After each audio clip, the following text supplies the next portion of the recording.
COVID or allergies?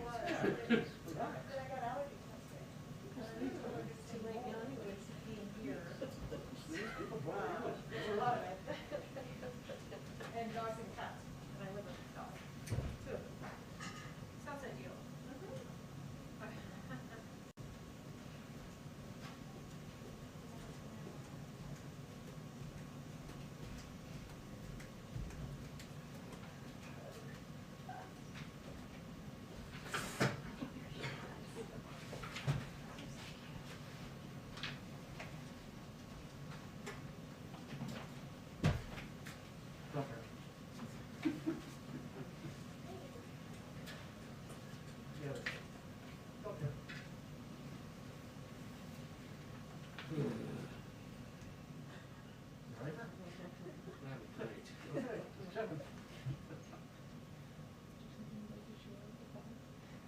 Not on open mics. Assume every microphone. Exactly.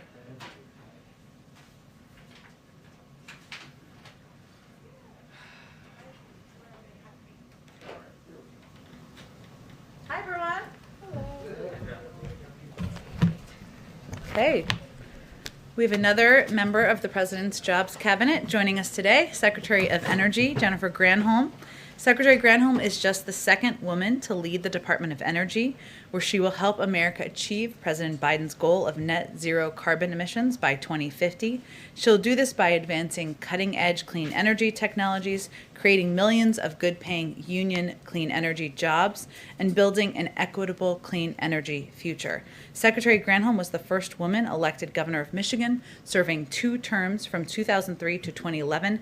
As governor, she successfully led efforts to diversify the state's economy, strengthen its auto industry, preserve the manufacturing sector, and add emerging sectors, such as clean energy, to Michigan's economic portfolio.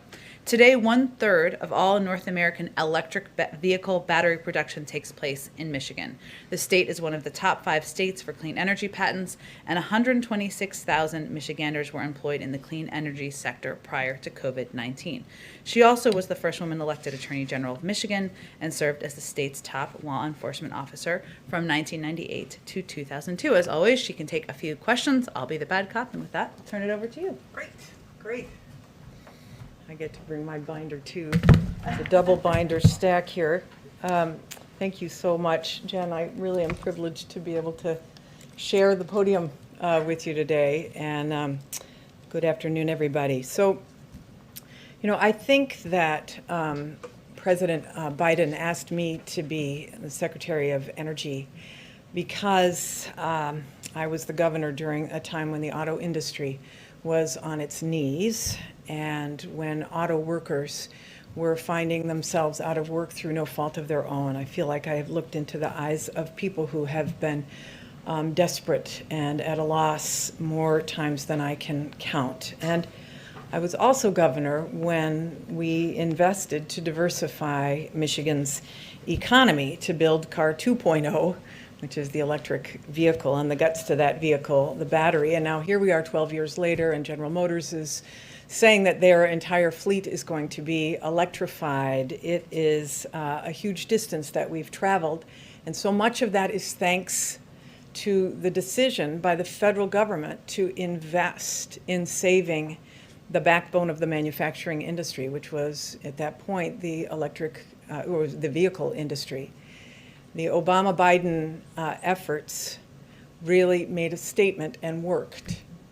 And so we can do so much more than what we did in Michigan, and this is what the American Jobs Plan is all about. I feel so happy for America that we have a president who wants to invest in our country and in our workers and in our manufacturing. And so, to me, the fact that there is out there globally a $23 trillion market for clean energy products, for products that will reduce greenhouse gas emissions, is a massive opportunity for this country. And you better believe that other countries are seeing that opportunity as well. And our economic competitors are working to corner the market on those opportunities. Countries like China are pressing their foot on the pedal and revving up their electric engines, and they are thrilled to see that the United States is standing still while they are working to create jobs for their people. After I was finished being governor, I traveled to China to see their clean energy efforts. I was with a group, and we went to a city, and I was standing next to the mayor of the city in China, and during a demonstration, he leaned over to me and he said, "So, when do you think the United States is going to get a clean energy plan?" And at this point, and this was several years ago, I said, "Oh, I don't know, there's so much polarization, it's difficult in Congress to get consensus." And he just looked at me and he smiled and he said, "Take your time. Take your time." Because they saw our passivity as their opportunity. And it's not just in China, it's in other countries too. Understandably, countries want to corner this market on clean energy products because we have 195 countries who have committed to lowering their greenhouse gas emissions. So the question is, where are those products going to be built and who are they going to be built by? And it's going to take a lot of work, literally. We need millions of people in the United States working to lower greenhouse gas emissions. And we all know that in the 21st century, making sure that we have the right infrastructure is critical.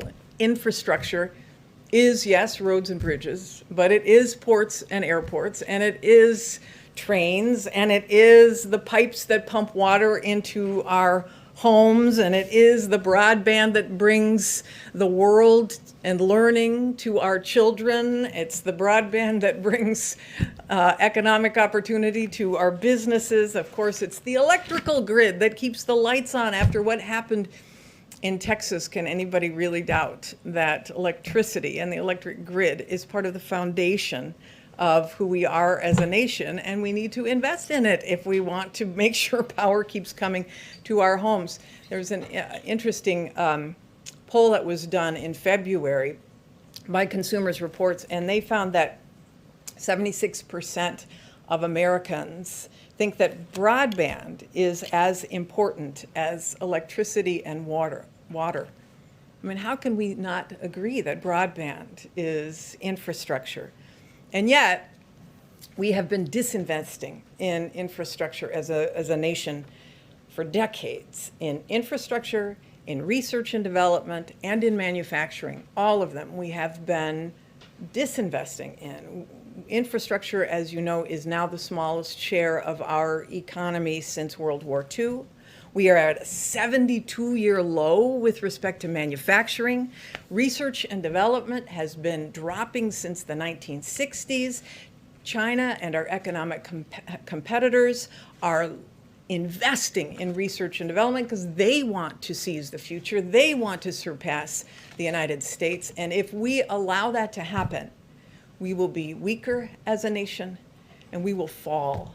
And we cannot do that. And that's what this American Jobs Plan is all about. So we can't just sit around saying we need to do this. It's bipartisan. We know that Republicans and Democrats, it's a joke in Washington, Infrastructure Week, and Democrats and Republicans have been making that joke, but it's not a joke anymore. We need to get it done. And there is bipartisan support for these elements, these basic elements. So starting on Inauguration Day, just to say a word about what DOE, Department of Energy, has been doing, we've been rolling out efforts to research and development and deploy clean energy technologies with an eye toward creating jobs. And if the American Jobs Plan passes, this will be able to be put on steroids. So in the past 2 weeks, just as an example, we made two announcements on research, one on research and one on deployment of offshore wind. The research one was to cut the cost of solar by half yet again in the next 10 years. And on offshore wind, it was to add 30 gigawatts of offshore wind energy on the Atlantic seaboard, again within 10 years. Today, we are announcing another two funding opportunities for clean energy technology. One of them is to create next generation biofuels for airplanes and ships, which are very hard to electrify.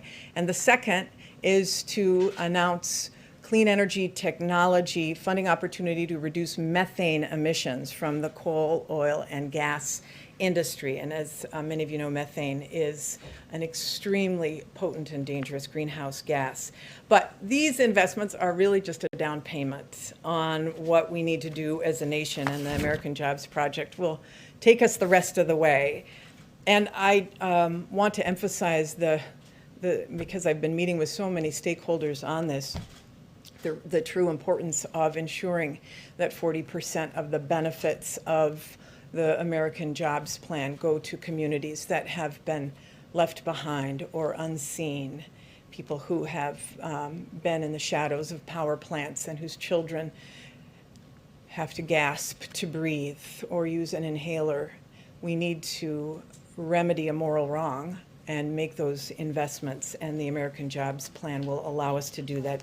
It's a once-in-a-century investment to seize a once-in-a-century opportunity. That's what the people elected Joe Biden to do, and we've waited far too long to do it, so we're going to get it done. We're going to put America to work, and I'm happy to take any questions.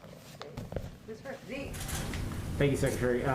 If I can shift gears a little bit, one of the things in the President's infrastructure package was investments in advanced nuclear development. One of the things I know you mentioned, you reiterated during your confirmation hearings, the President's opposition to funding for a nuclear fuel repository in Apple Mountain.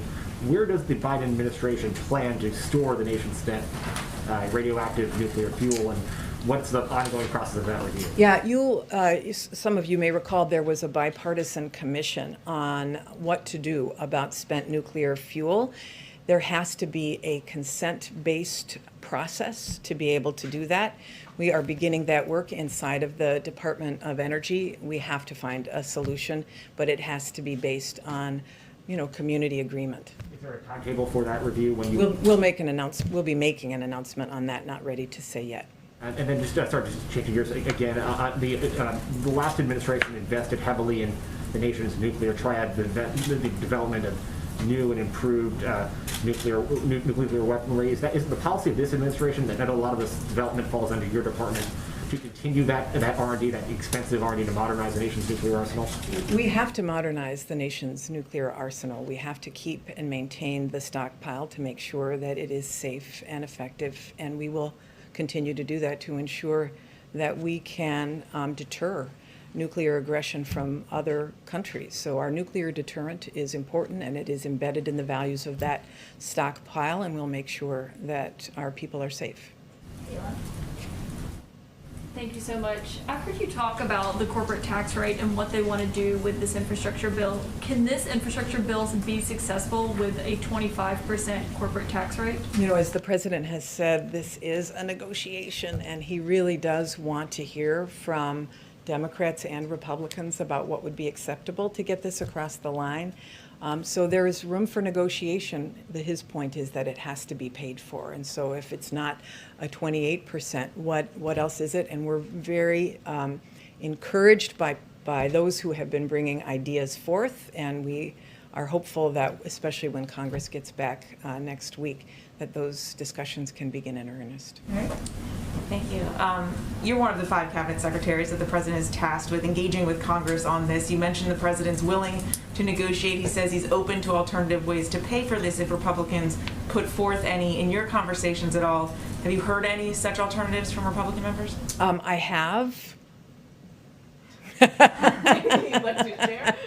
Yeah, I'm not going to make announcements for them. They obviously want to bring forth their own ideas, but I have heard alternatives, yes. And the president also asked you to help engage the public in selling this plan. You haven't hit the road yet, though. Is that something that you plan to do in the coming weeks? Well, we're going to be taking our guidance, from the White House in terms of what's safe, et cetera. We've certainly been hitting the Zoom and making our case through that and the phones. So we'll see, how it goes. There is a period of time that we have to be able to do this, but we want to make sure that it's safe. Emma? Yeah, in terms of the negotiations, the discussions with Congress, is there a deadline? Is there a time frame where this turns into a pumpkin? Or you just go it alone? Yeah, I mean, I don't know if you want to answer that, Jen. We'll have a whole briefing after this. Yeah, I mean, I know that they said that they would like to see progress by Memorial Day, and hopefully we can start to see that, but obviously those meetings have to begin in earnest next week. Francesca? Thank you. What do you say to Americans working in the oil and gas industry in California and elsewhere who say that these have been good paying jobs that have given them access to the middle class? And what, if anything, can the federal government do to ensure that these clean energy jobs, like the ones that you described, are as good as the ones that they'll be replacing? Yeah, this is a great question. And this is why the American Jobs Plan is very specifically targeting communities in coal and power plant areas, in gas and natural gas. There are billions of dollars in this bill for the technologies that will reduce CO2 emissions in those industries. For example, carbon capture, use and sequestration. I don't mean to get too technical, but hydrogen deployment and demonstration projects. I've been talking with my counterparts around the world. There is a huge appetite for a partnership with America on these next generation technologies that will reduce CO2 emissions from that kind of baseline power. Those jobs in those kind of technologies are good paying jobs. Those are jobs that are going to be for welders and sheet metal workers and all of the trades. And we're going to, as we put out funding opportunities, ensure that there are project labor agreements, that the people who are working in them are paid under Davis-Bacon, or paid prevailing wage. So we want to create good paying jobs all across the country, and there will be millions of them if this is passed. The opportunities, this is why we've been having a huge number of discussions with our brothers and sisters in the labor movement, in the building trades, to make sure that we do this in a way that gives their workers opportunity, and it will, and that's why they're supportive of it. Steve? You mentioned next generation biofuels for airplanes and ships. When should we expect something like that to come online? I mean, we'll see planes flying with biofuels. Yeah, well, it's going to take, I mean, obviously we got to get started on it, and this is a research opportunity. It is not a deployment opportunity.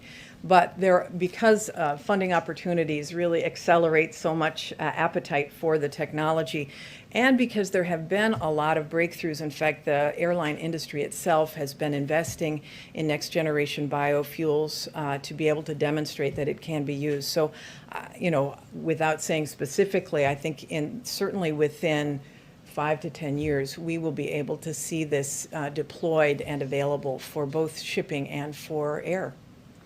Last question, Nancy. Thank you. I'm wondering how, you're talking about how the American Jobs Plan, if it passed, would create good jobs.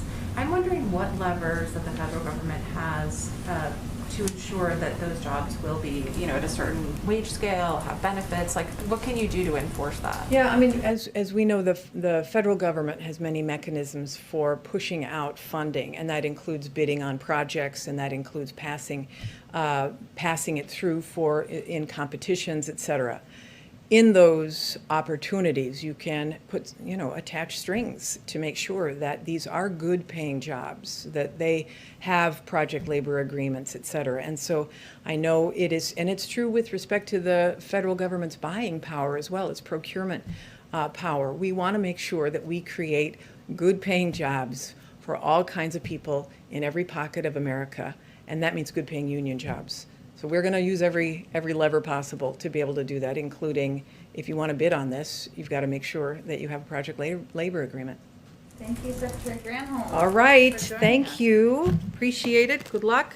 Thank you so much. Wait, I got to grab Oh, go my ahead. mask. Sorry. Thanks. Okay. Couple items at the top. As President Biden noted in a proclamation issued on Sunday, we are marking Holocaust Remembrance Day this week. Today, we rededicate ourselves to standing in solidarity with the Jewish people in America, Israel, and around the world, and to remembering the horrors of the Holocaust. An estimated 6 million Jews perished alongside millions of other innocent victims around the world. We honor the memories of precious lives lost, reflect on the incomprehensible wounds to our humanity and the lessons learned, and mourn for the communities broken and scattered. And we embrace Holocaust survivors, some of whom are still with us. They deserve our continued support to live in dignity. With that, short topper. I only had one today. Go ahead. Thanks, And a Jen. secretary.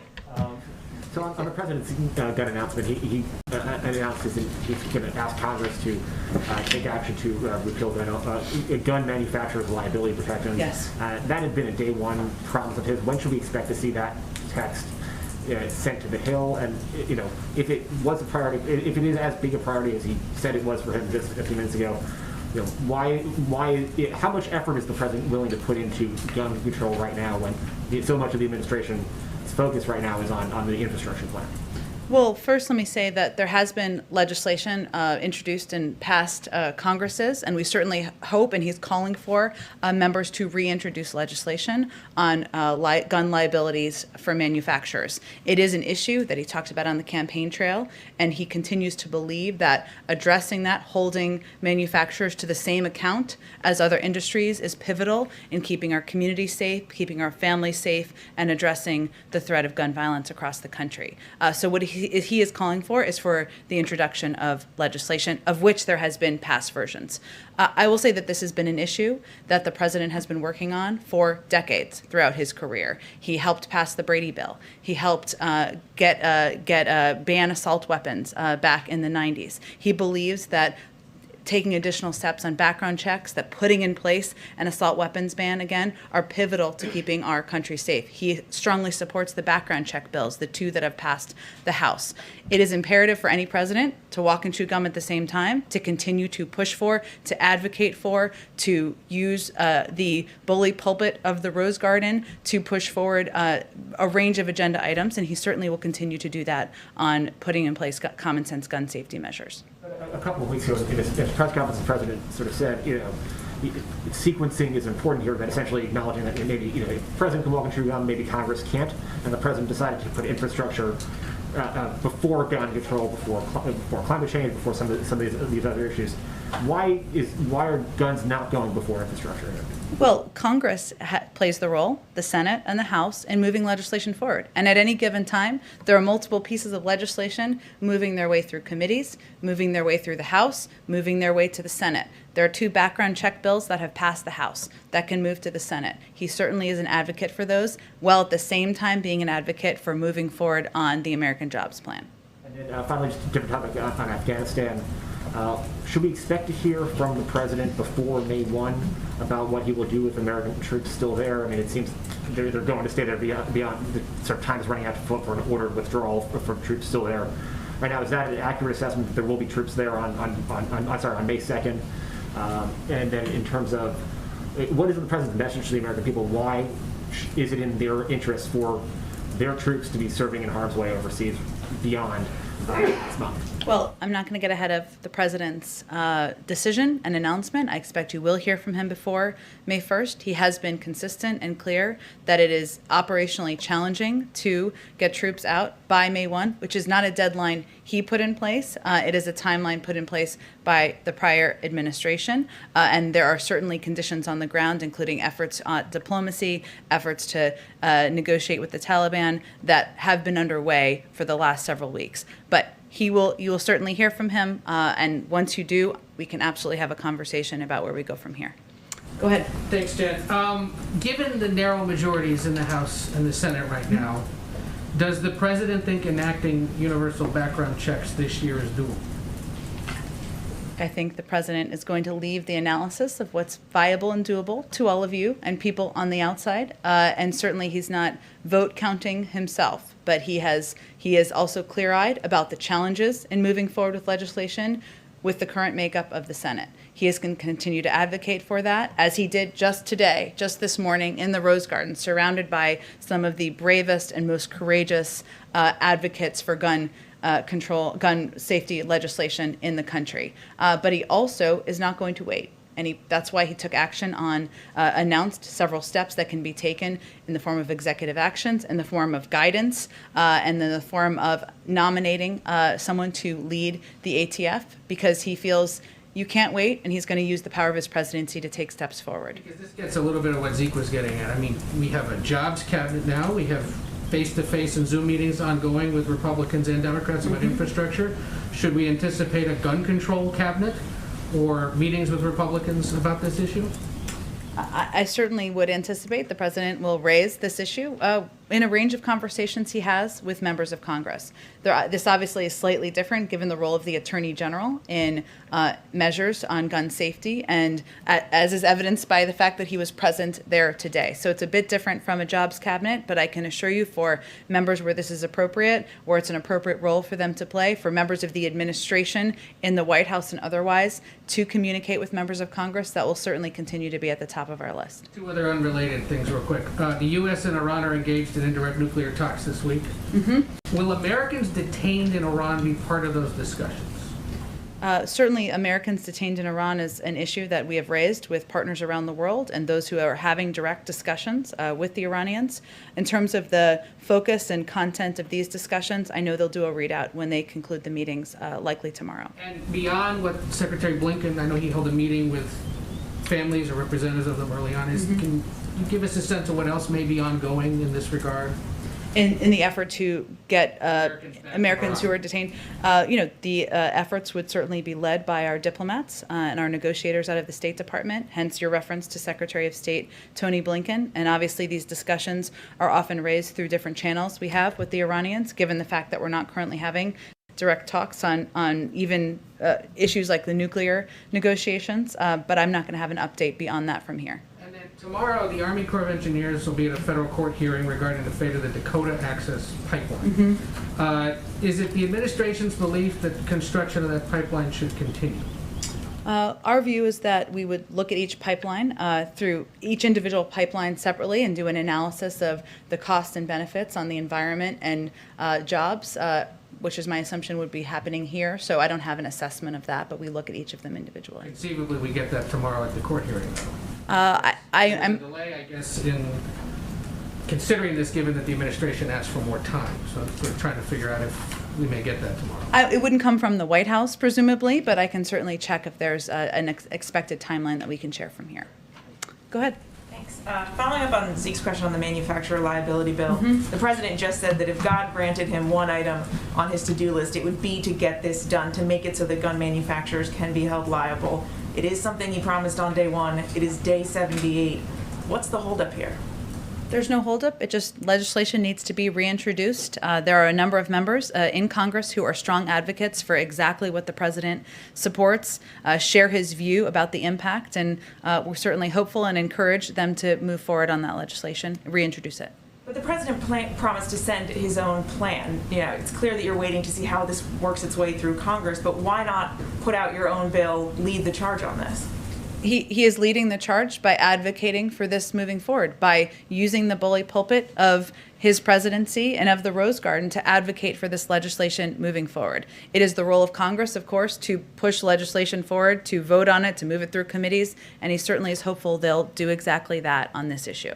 The president did suggest recently that, tackling this is a long-term issue, as he put it.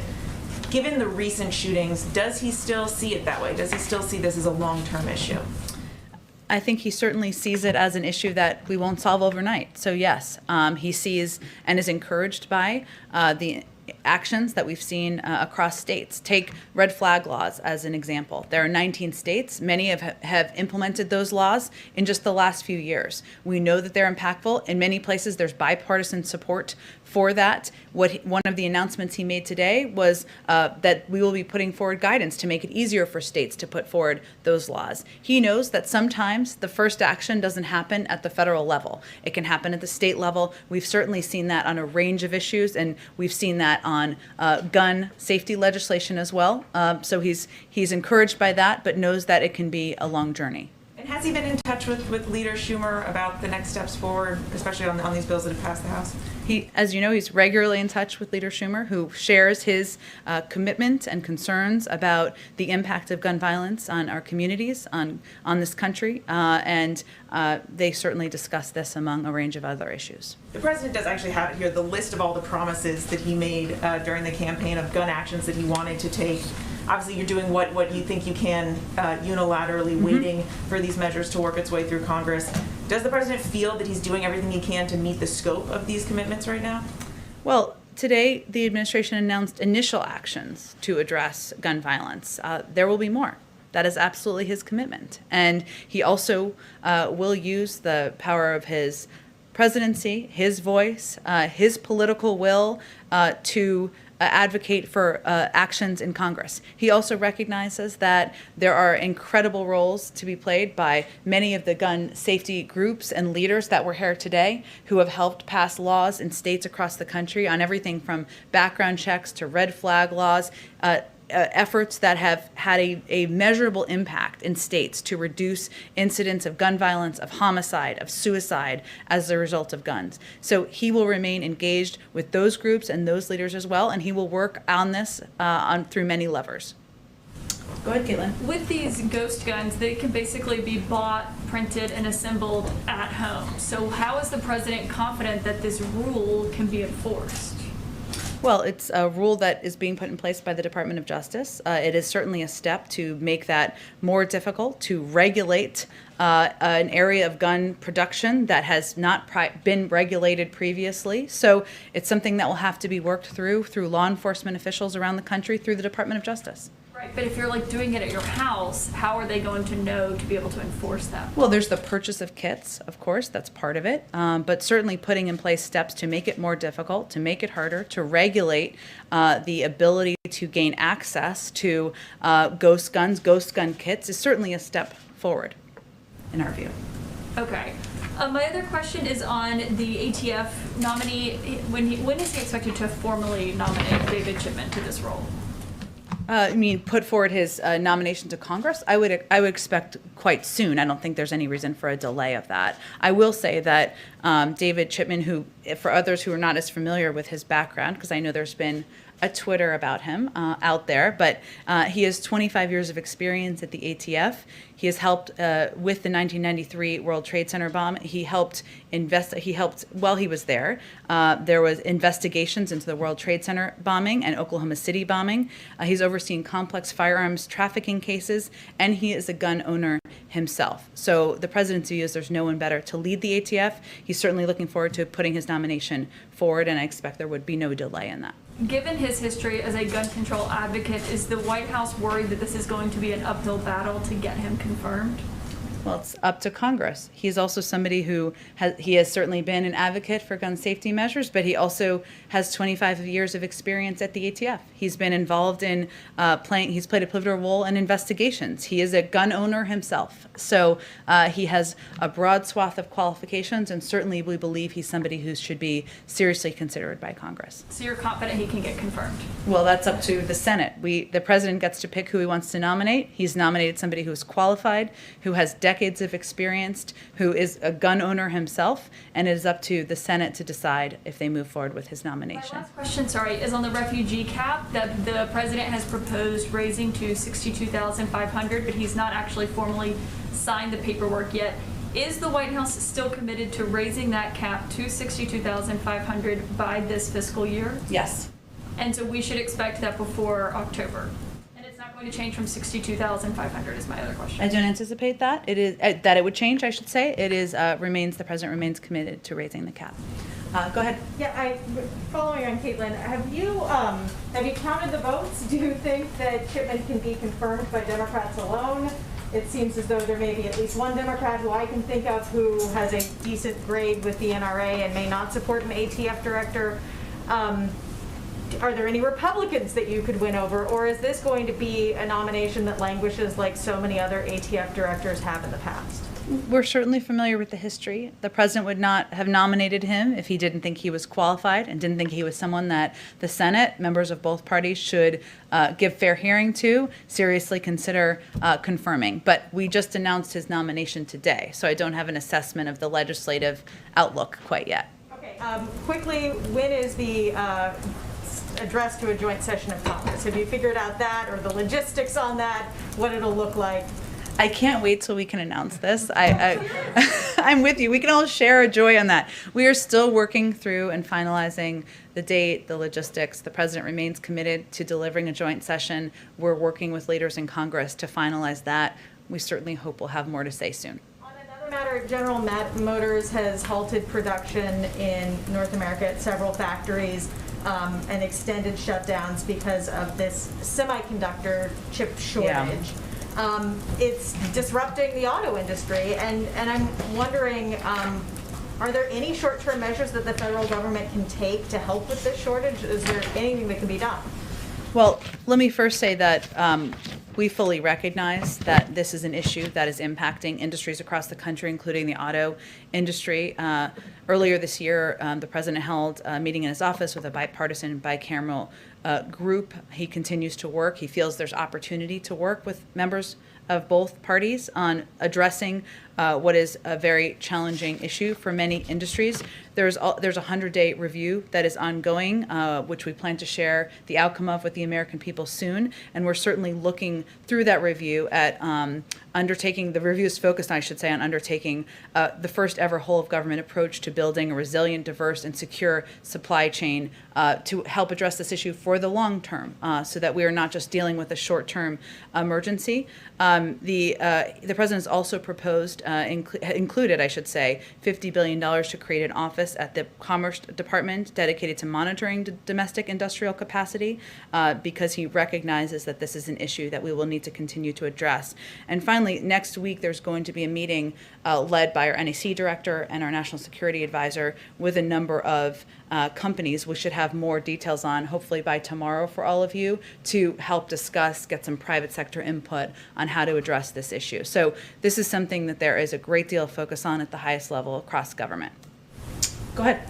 Just following up what Tam said, in the president's meeting, the president's supposed to meet with the Japanese prime minister next Friday, and I'm wondering if he'll ask Japan to place restrictions on exports of semiconductor chips to China. Well, he is meeting with the Japanese Prime Minister, as we've confirmed, next Friday. I certainly expect semiconductors and the shortage to be a part of that discussion, but we're just not going to get ahead of the agenda of that. I expect they'll have remarks and take questions following the meeting. And just one more thing, Jen. The president has said that next week he intends to host lawmakers in the Oval Office once they're back from recess. I wonder if you could give us any preview of whether or not that will include Democrats, Republicans, what type of outreach that will look like. I expect he'll have both Democrats and Republicans attend or join. And once we have confirmation of attendees, we'll share that information with all of you. Go ahead. The meeting next week on semiconductors, do you expect that to lead to some recommendations on what to do about this problem?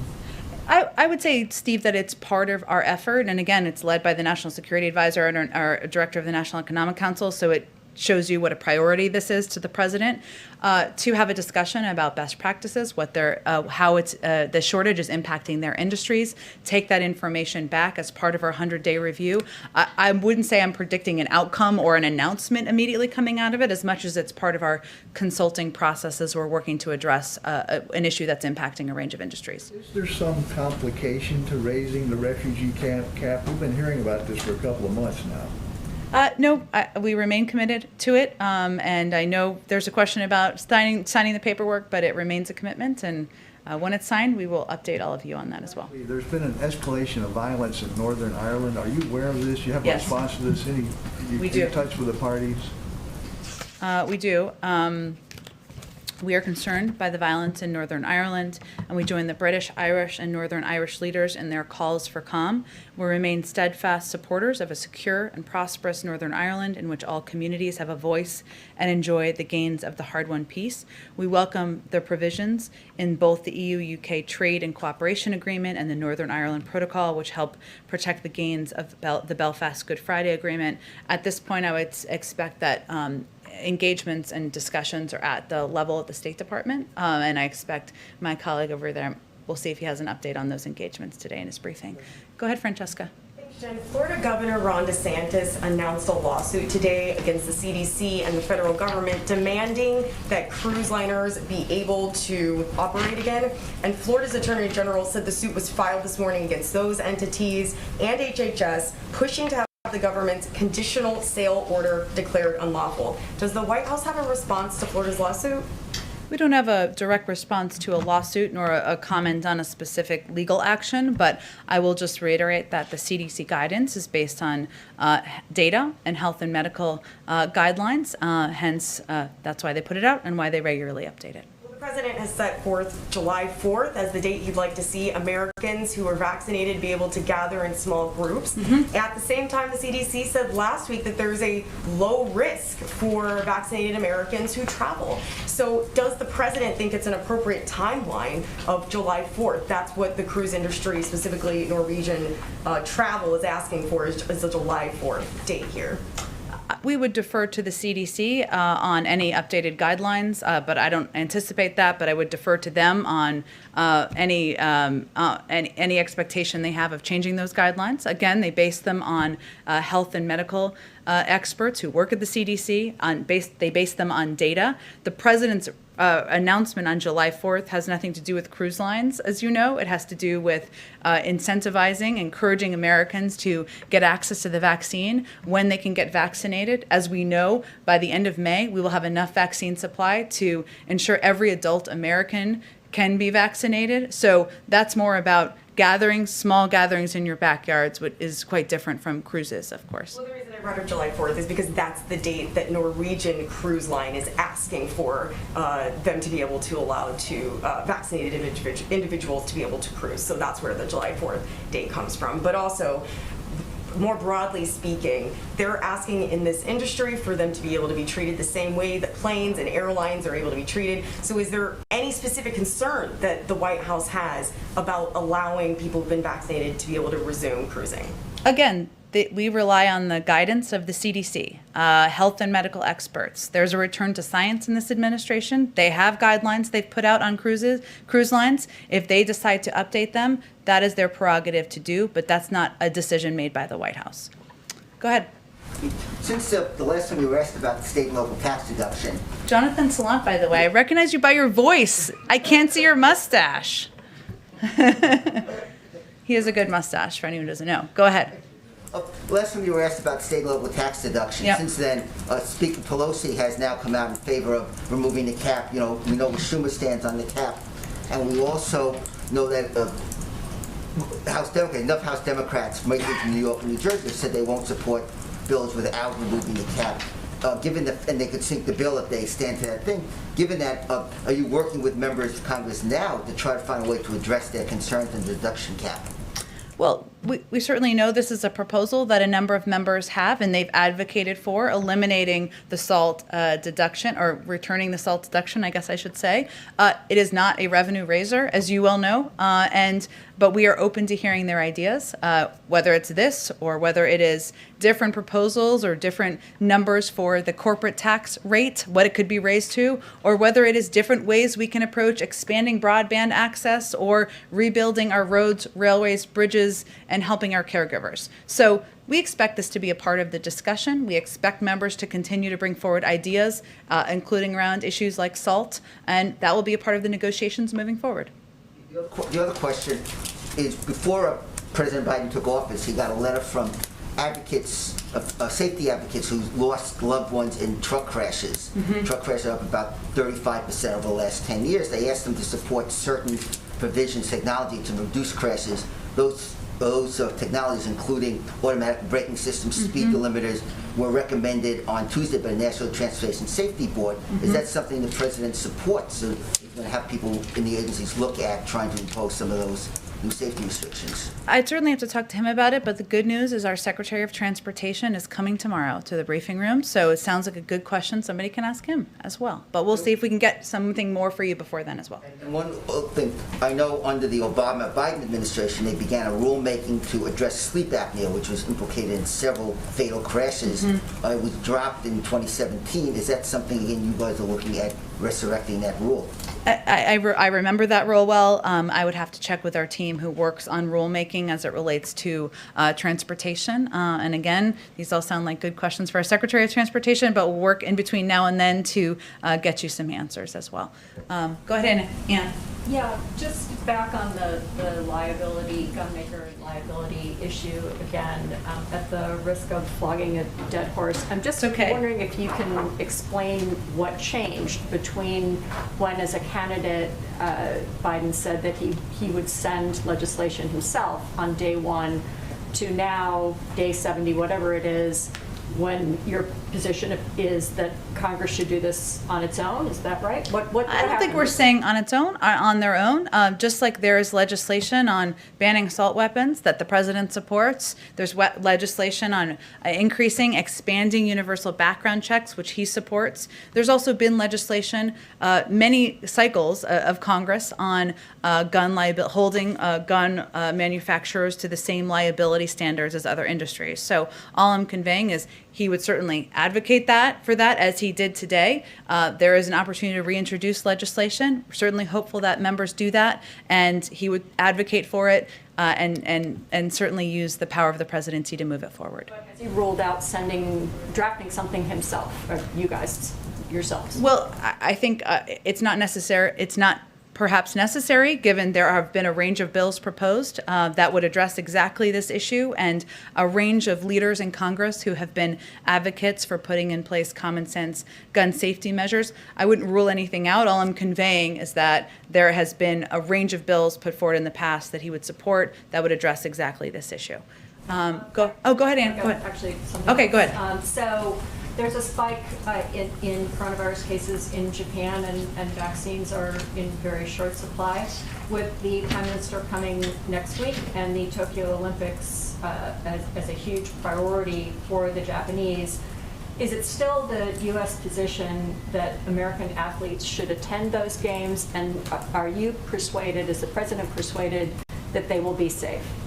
Our position hasn't changed. Obviously, we work in close coordination with the U.S. Olympic Committee on assessing, and with our health and medical advisors in the U.S. government on assessing, but our position has not changed in their attendance at the games. One more very quickly. Is there any update on announcements for ambassadors? We're now past March, which you had said was sort of when many other administrations had done so, and you haven't put any big ones forward yet. I don't have an exact update other than to convey that I would expect that nominees for career nominees will probably be in the first slate of nominees for ambassadors as you're planning.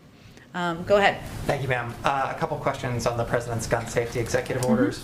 I'm wondering, does the administration have data on how many crimes have been committed with these ghost guns that your team could share? I'm sure we can get you some data. Sure, and I bet you a range of the experts who are joining us here today have a bunch of data and that they could share with you as well, even maybe on their websites. Very good. All right, then following up, the president said a moment ago, quote, "You go to a gun show, you can buy whatever you want, no background check." Is there a special exemption in federal law that he was referring to, or just do FLA dealers not have to do background checks when they're at a gun show? Are you asking me if he was referring? No, it's okay. Were you asking me if he was referring to like a specific circumstance? Or I'm sorry, just tell me a little bit more about your question. I mean, is it the president's belief that you do not have to undergo a background check when you are at a gun show? No, it's not his belief. He believes that background checks should be universal. Right. He says no background check. Well, we know what his position is, right? So let me reiterate that, which is that gut background checks are something that should be universal. They're supported by more than 80% of the public. He's supported legislation, advocated for that, and advocated against loopholes as well. So that's his position, and I appreciate you asking for the clarification. Go ahead. One here. I know the DOJ is working on this regulation, sure, and then we're going to have to wait. But with regards to the stabilizing braces, what's the message to people who, earlier on, before this was an issue, law-abiding folks who bought these and who weren't criminals? According to the Congressional Research Service, there's something like 40 million currently in circulation. What should the law-abiding American do as they await that regulation? I mean, should they expect buybacks, or should they be prepared to turn those in, or is this a confiscation situation? I don't think that's what we're suggesting. There's obviously going to be some time to put in place this regulation, as you referred to, and take a close look at the most effective way to do that. And what the effort here that's underway is to put in place measures that make the country safer and make communities safer. And obviously there are impacts. Every step that he announced today, we believe would do exactly that. And then a quick circle back from last week in terms of the scheduling of fentanyl as Schedule 1. I know it's a difficult issue with a lot of moving parts, but given that scheduling is set to expire in May, is the administration taking a closer look at the scheduling of fentanyl analogs? I know you asked about this, and I'm sorry we failed to get you a good answer on it. We will venture to do that before May 1st is the deadline. Is that not your deadline, but the timeline? The timeline of the expiration. Is that correct? It's the first week of May. Okay, we will check that, and we will venture to do a better job getting back with you on that. Go ahead. As today's print cooler, I'm going to ask an inquiry for myself. What are my colleagues can't be here because of COVID restrictions? And then I have a wild card question. Okay, I like the setup. Go ahead. All right, let's start with me. Okay. Despite warnings, anti-transgender bills are an illegal form of sex discrimination. A number of states have enacted into law measures against transgender youth, including a measure the Arkansas legislature enacted into law this week by overriding a veto of the governor. Will the president reach out to the attorney general for legal action against these measures? I don't know that I can stand here. I can't stand here and predict legal action. Obviously, that would be a decision made by the Justice Department and the Attorney General. What I can say is that the president's view is that all persons should receive equal treatment under law, no matter their gender identity or sexual orientation. That's fundamental to how he will make laws, advocate for laws, I should say, how he will communicate about his views on the rights of transgender individuals in the country, and certainly, what his view is as it relates to any actions by the government. But in terms of legal action, I would point you to the Attorney General and the Justice Department. Well, I understand that, but why not? Why shouldn't the president be able to communicate with the Attorney General on legal action? He certainly can. I don't have anything to predict for you on that at this point in time. And the question from my colleague is next. How involved is former President Obama and First Lady Obama in the Biden-Harris administration? Is President Biden seeking to bring back the often bipartisan portrait unveiling events at the White House? I'm certain we will have bipartisan portrait unveiling events at the appropriate time when COVID allows. I don't know when that will be, but that certainly would be something I know the president would support. In terms of his engagement with President Obama, they are not just former colleagues, I guess you call them, as president and vice president, but they are also remain close friends, and they talk regularly about a range of issues, from policy issues to bouncing ideas off of each other to their families. So they are in close touch, but we just don't read out those specific calls. We keep them private. And now my wild card question. Okay. There's a lot of construction going on in the South Lawn. What's up with that? Oh, I like that. I'm happy to get you kind of a more official response on this, but it is a kind of regular maintenance. I think we expect it to be going on for 8 to 10 weeks, but we can get you a more official. Like new construction going on there, something that's really supposed to like regular happenings. I mean, is this something that is consistently going on, or is this like a new construction for a new event or a new thing on the South Lawn? No, it's not, but I can get you a more official statement from our team that is overseeing the updates and the maintenance. Okay. Go ahead in the back. Thank you, Jen. 3 questions on gun violence. Does President Biden have a deadline for Congress to act, and if they don't meet that deadline, is he prepared with more executive action? First, the president's not going to wait for Congress to act to take additional executive actions. This is the beginning. He will continue to have his team review, both from a policy and a legal standpoint, additional executive actions that are possible to take. I would just remind everyone that he also led the effort to put in place nearly 24 executive actions under the Obama-Biden administration, and he fully recognizes that the only way to put in place permanent long-term measures to keep our children, our communities, and our families across the country safe is by passing legislation. So he is also committed to that, but he's not going to wait. He can move on both levers at the same time. And how soon does the president expect or hope to see change due to the executive action today? Change in what way? How soon does he expect to see some of his policies in place? Well, there are certain periods of time of reviews for different components of this. Obviously, things like the guidance on red flag laws is something that states could use as soon as that's prepared and distributed to move forward on putting in place red flag laws. There are certain components of this that require 30 days, 60 days, et cetera. So I would say it just depends on the component of his what he proposed this morning. Final question for you. President Biden mentioned Fred Gutenberg by name in the Rose Garden today. What role did Fred and other gun safety advocates play in crafting this executive action? Well, first I would say that people like Fred Gutenberg and Shannon Watts and Gabby Giffords, I mean, these are people who are absolute heroes on getting gun safety measures in place. They have led the effort when there was no appetite in Washington and none at the federal level to move forward on putting in place laws around the country. And the president recognizes that, and he has a huge respect and value for the role that they've played. That's why they were here today. He's had conversations, our team has had conversations at a range of levels with a number of these gun safety leaders through the course of the president's presidency, and they have ideas, they have proposals, and certainly that's taken into account as we were considering policy options to put forward today. Go ahead. Go ahead. German Chancellor Merkel spoke with Vladimir Putin today and demanded the withdrawal of the Russian troops on the Ukrainian border. What is the U.S. position, and has there been any contacts between the U.S. and Russia in the recent days about this issue?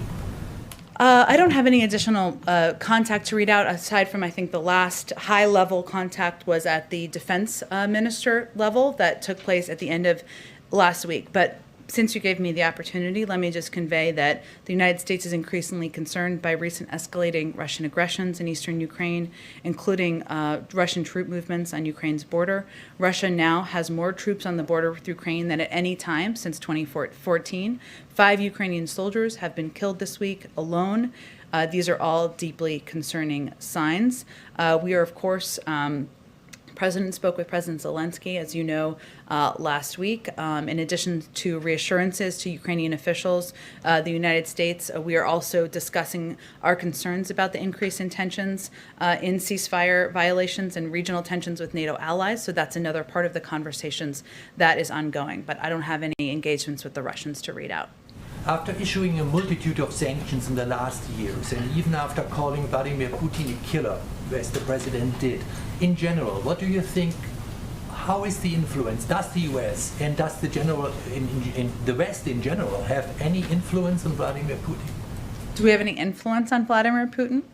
Look, I think that is perhaps in some ways suggesting that just because someone does bad behavior, we shouldn't hold them accountable unless we know it's going to immediately change their behavior. And that's just not how we see foreign policy or how we see our engagement in the world. And look, I think our focus is on, there's still an ongoing review, weeks not months, and that we are assessing as it relates to the troubling actions of Russia and this Russian government, where there will be consequences, as the president has conveyed, seen and unseen, and we hope to have more on that soon. Go ahead. Just to follow up on your answer there regarding former President Obama, because you said they are in touch fairly regularly. Mm-hmm. Can you more clearly define fairly regularly? No, that would be violating their friendship. Okay. Is it fair to say he is... The privacy of their friendship, I should say. Is he fairly regularly in touch with any other former president? I would say he is the president former president he's most frequently in touch with. Are we talking a few times a week? A few times a month? I'm not going to give it a more I'm not going to define it more, other than to say that they engage not just about important moments in our country, but also about their own families. They have a connection on a personal level, so they discuss a range of issues when they connect. Yeah. Go ahead, Caitlin. Does the president agree with Senator Manchin that budget reconciliation should not replace regular order in the Senate? Well, first, for those of you who read the op-ed today or didn't read the op-ed, either way, did you all read it? Oh, surprised to hear, surprised to hear. I will say there's a couple of principles the president has as it relates to engagement with Congress and how Democrats and Republicans should work together. The time has come to end these political games and to usher a new era of bipartisanship where we can find common ground on the major policy debates facing our nation. He also believes the issues facing our democracy today are not insurmountable if we choose to tackle them together. And he definitely believes that Republicans have a responsibility to stop saying no and participate in finding real compromise with Democrats. Does he agree with this line? Well, let me just say, those are all lines in Senator Manchin's op opinion piece. Look, the president believes that there is a path forward to get in for this American Jobs Plan passed with bipartisan support. That's why he's going to invite Democrats and Republicans here. That's why he's going to hear from them on their ideas that they've already put forward. We're going to leave it to leaders in Congress to determine the mechanisms for moving things forward, but we think there should be every opportunity to do this on a bipartisan basis. Hey, Kevin, just one more thing. Yeah. Can you rule out those Russian sanctions coming this week? Coming this week? Yes. How about next week? I'm not going to rule out further. I'm just trying to give you some sleep tomorrow. We already have the budget guidance coming tomorrow. We can't overload you on a Friday. One more thing about infrastructure. I know that you mentioned Secretary Buttigieg would be here tomorrow. Unfortunately, due to social distancing, I will not be. So when it comes to we will take your questions with one of your colleagues. Yeah, we will email the print pooler. But Okay. with regards to the 20,000 miles of highways, roads, and main streets that are in the president's infrastructure plan, it also says it will fix the 10 most economically significant bridges in the country. And it specifically says it will repair the worst 10,000 smaller bridges. So the White House, to this point, has not released any sort of a list of these. So why isn't there a list that you can share with us? And presumably there is some sort of a list, because otherwise where did you get the 20,000 and 10,000 numbers from? In terms of roads and railways that need to be repaired? Yes, where did those numbers come from? We can certainly get you a citation. What I did the other day, but I'm happy to reiterate, is explain that we expect that the package and the funding will come through a combination of grants, formula grants, and competitive grants, right? And formula grants are allocated to states based on certain criteria, like the number of miles of an interstate highway or a population in a given urban area.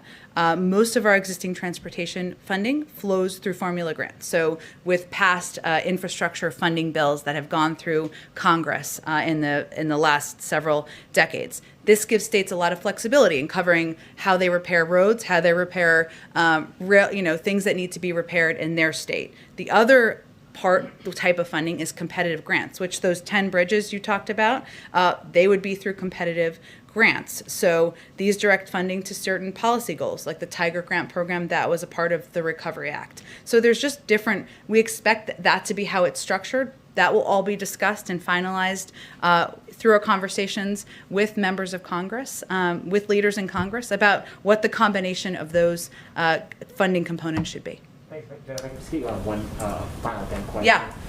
The Vice President talked a little bit about so the President talked about his role as Vice President leading the Obama administration's actions on guns. We've seen a lot of conversations about gun control legislation in that Rose Garden before. Yep. Why does the President think that this time will be different than any other time, particularly when he was in the Vice Presidency for this legislation, and how much, and is he committing that it will be different, I should say? He is committing that it will be different. And if the President was just defeated, every time he was defeated on an objective or a goal, he wouldn't be president. So here he is. He remains an advocate throughout his life to putting in place gun safety measures. And it is something that he has been committed to, not just through words, but through action. And he believes it's something that, as president, he can help move forward and put in place more action. Thank you. Thanks, everyone.